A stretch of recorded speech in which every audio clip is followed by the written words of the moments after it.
এবার ইডির ব্যাপারে যেটা বলছেন আজকে, আপনি আমাকে ভাবুন, এতদিন ধরে আইপ্যাক কাজ করছে, হঠাৎ করে নির্বাচনের আগে আইপ্যাকের কাছে কেন? কি কারণ? এটা কি এই যে এর আগে বিজেপিতে যে বড় নেতাদের নেওয়া হয়েছে তৃণমূল থেকে, সে নারদায় যুক্ত থাকুক, সারদায় যুক্ত থাকুক, শুধু ইডি সিবিআই এর ভয় দেখিয়ে তারা বাধ্য হয়েছেন চলে আসতে। তারা এখন বিজেপির জিন্দাবাদ করে বেড়াচ্ছেন এবং তারা তৃণমূল খারাপ, অন্য দল খারাপ, শুধু একমাত্র নরেন্দ্র মোদী, অমিত শাহই ভালো গান গেয়ে যাচ্ছেন। এই জায়গায় আজকে কি প্রতীক জৈনের অফিসে দৌড়ে যাওয়া, তার মানে প্রতীক জৈনকে কি ভয় দেখিয়ে তার দলে নেওয়া বা তার কাছে যে নথিপত্র আছে সেগুলোকে কবজা করা, এটা কি উদ্দেশ্য? তা না হলে আজকে মুখ্যমন্ত্রী যখন প্রতীক জৈনের বাড়ি গেল, মুখ্যমন্ত্রী দৌড়ে ওখানে গেলেন, কেন গেলেন? এর আগে তো অনেক জায়গায় ইডি হানা দেয়, সেখানে তো মুখ্যমন্ত্রী দৌড়ে যান না। এর আগে রাজীব কুমারকে নিয়ে তিনি পৌঁছেছিলেন, ঠিক একইভাবে ধর্নায় বসেছিলেন, এখানেও পুলিশ কমিশনারকে নিয়ে পৌঁছলেন।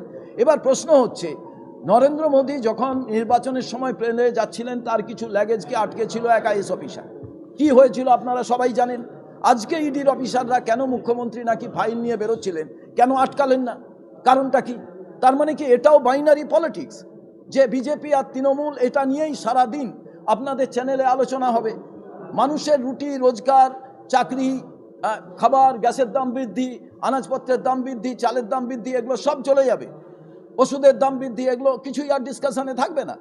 এই কারণেই কি এই বাইনারি পলিটিক্স তৈরি হলো, যে সারা দিন ধরে নির্বাচনের আগে বিজেপি আর হচ্ছে ইডি সিবিআই, আর একদিকে রাজ্য পুলিশ এবং তৃণমূল, এই নিয়ে ডিসকাশন হবে, এই নিয়েই আপনাদের প্রশ্ন। কিন্তু আপনারা কেউ জিজ্ঞেস করলেন না যে সত্যিকারের বাংলা বলার অপরাধে আজকে উড়িষ্যা থেকে যে পরিবারগুলোকে বাংলাদেশে পাঠিয়ে দেওয়া হয়েছে তাদের পরিণাম কি হবে? যাদের বাংলা বলার কারণে পশ্চিমবাংলার জুয়েল রানাকে মেরে ফেলা হলো, তার কম্পেনসেশনের ব্যাপারে কি হবে? এগুলো নিয়ে কোনো আলোচনা নেই। অতএব এই যে বাইনারি পলিটিক্স, এই বাইনারি পলিটিক্স শামশেরগঞ্জে যে গোষ্ঠী সংঘর্ষ হয়েছিল ঠিক একইভাবে ক্রিয়েট করা হয়েছিল। যখন কংগ্রেসের বৃদ্ধি ঘটছে, কংগ্রেসকে থামিয়ে দাও, তখন এই প্রবণতাটা তৈরি করা হয়েছিল, যেহেতু কংগ্রেসের ওটা লোকসভা কেন্দ্রের মধ্যে ছিল।